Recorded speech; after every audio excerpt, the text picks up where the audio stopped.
नमस्कार मंडळी. आजचा हा दिवस एक ब्लॅक डे म्हणून बैलगाडा क्षेत्रामध्ये कायम सगळ्यांच्या लक्षात राहील.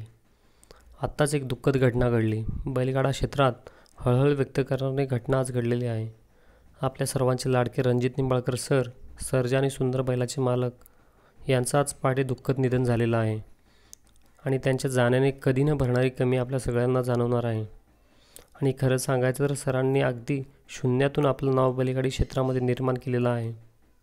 बैलगाड्या क्षेत्राबद्दल आपले मत ठामपणे मांडणारं व्यक्तिमत्व म्हणून अशी त्यांची ओळख होती. आपल्या बोलण्याच्या कौशल्याने प्रत्येकाला आपलंसं करणारा असा माणूस होता. आणि सरांच्या जाण्यामुळे बैलगाडा क्षेत्रात हळहळ व्यक्त केली जात आहे. आणि हे जे काही त्यांच्यासोबत किंवा त्यांच्या कुटुंबासोबत घडलं ते मनाला खूप मोठी ठेच लावून जाण्यासारखं आहे.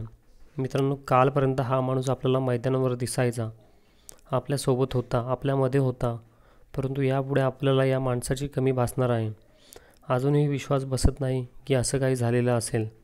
असं वाटत होतं की सरांनी या सगळ्यातून बाहेर यावं, परंतु नियतीला ते मान्य नव्हतं आणि सर आपल्याला सोडून निघून गेले. बैलगाडा क्षेत्राबद्दल प्रखरपणे मत मांडणाऱ्या रोखठोक माणसाला, बैलगाडा क्षेत्रातील राजा माणसाला आपल्या सगळ्यांकडून व माझ्याकडून भावपूर्ण श्रद्धांजली.